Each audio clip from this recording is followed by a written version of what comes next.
Even in the light of day, the upper halls of the palace lay shrouded in shadow, as if darkness itself had chosen to linger there indefinitely. Deep within the winding, intricate labyrinth designed by the master craftsman Daedalus, the Minotaur wandered restlessly. It was a creature tormented not just by an insatiable hunger, but by a profound, gnawing isolation that echoed in the cold stone corridors. Its heavy, ragged breathing rolled through the passages like distant approaching thunder. Every hoofed step it took shook the very foundations of stone and bronze, and its howl, when it came, surged through the maze with a terrible force. Yet it was a cry that sounded less like pure rage and more like the lament of a life utterly forsaken by the gods. At the ominous entrance to this sprawling prison, Theseus, the hero of Athens, knelt in a moment of quiet contemplation. He gently placed the polished bronze container Ariadne had given him upon the ground. A sliver of light caught its curved surface, casting a narrow, hopeful beam into the endless darkness that lay ahead, a silent promise of guidance in a place devoid of hope. "Grant me wisdom and courage, great Athena," he whispered, his voice a low murmur against the stone. "Let me end this terrible curse and finally free the souls bound to this desolate place." With his prayer finished, he rose to his feet. He tightened his grip on the heavy spear of Manoa and adjusted the shield of Eleusis on his arm. With a steady breath and unwavering resolve, he took his first step into the labyrinth, disappearing into the waiting gloom. He had not been gone for long when another figure arrived at the entrance. It was Taurus, the formidable giant with a rough-hewn beard, his massive axe resting on his shoulder. The echoing roar from deep within the maze stirred something primal in his blood. A powerful call he believed was meant for him and him alone. His eyes fell upon the bronze container and the thin thread leading into the darkness. He raised his axe, muscles tensing as if to sever the line, but then he paused. A slow, quiet smile spread across his face. "No," he rumbled to himself, "this may yet serve my path as well." Meanwhile, a different drama unfolded in the grand hall of the palace. Deucalion and Hippothune entered to find the wounded Catreus standing before King Minos. Deucalion bowed low. "Your Majesty, there has been a misunderstanding." Catreus's words swayed me for a moment, but Theseus is no traitor. He is now my friend. Crete and Athens must be neighbors, not enemies.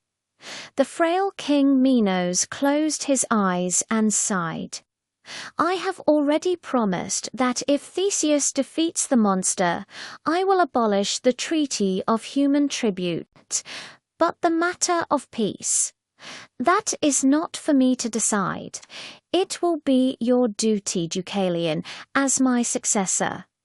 "Thank you, Father," Deucalion said, his head still bowed. He then turned his gaze to Catreus. "Let us shed no more blood, brother. If we no longer treat Theseus as an enemy, there is no reason for us to fight." Catreus, cradling his wounded face, managed a smile. "Yes, let it be so." But deep within his eyes, a spark of vengeance still smouldered unextinguished. In the palace gardens, Ariadne and Phaedra sat facing each other. Phaedra broke the quiet. "Sister, if Theseus returns safely, will you truly leave with him?" Ariadne paused, then nodded with firm resolve. Yes, I have already given up my place as a princess of Crete. I see courage and truth in his eyes. He isn't just a warrior, he is trying to change the world. Phaedra lowered her gaze. I liked him, too. But he chose you. She let out a laugh, but it was tinged with unshed tears. I respect his choice. So, sister, love him for my share as well. Ariadne quietly reached out and clasped Phaedra's hand. Thank you, Phaedra. But an indelible emptiness had taken root deep in Phaedra's heart. Deep within the labyrinth, Theseus advanced with cautious, measured steps, the thread his only guide through the disorienting, repeating passages. The air grew heavier with each turn, thick with the oppressive presence of the beast. In another part of the maze, Taurus moved with a brutish speed, drawn not by a thread, but by the escalating sounds of the creature's rage.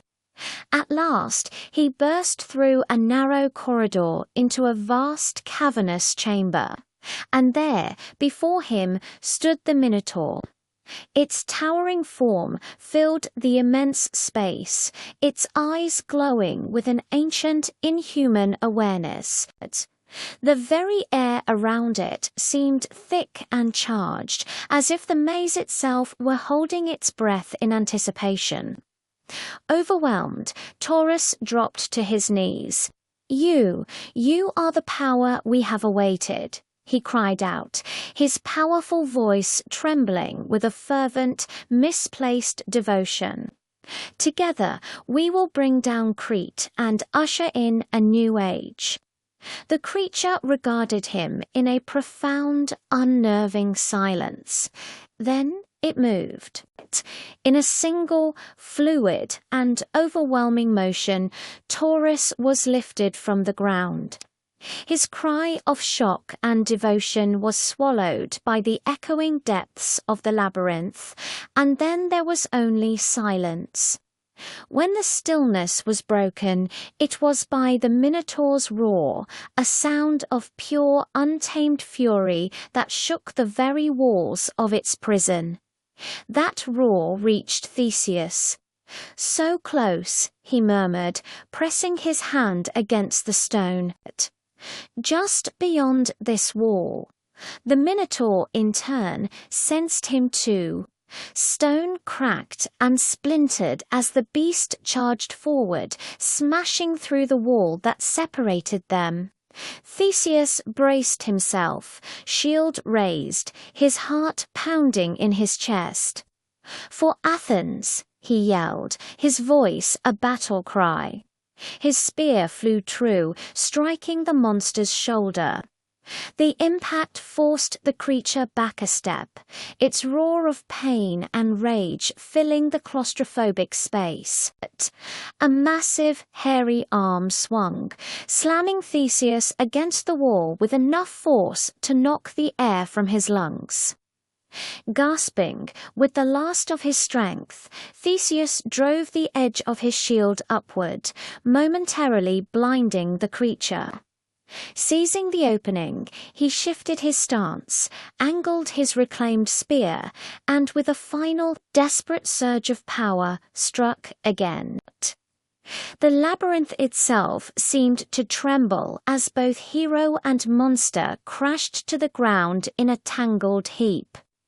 Dust and stone fell like a grey rain, swallowing the sounds of the struggle.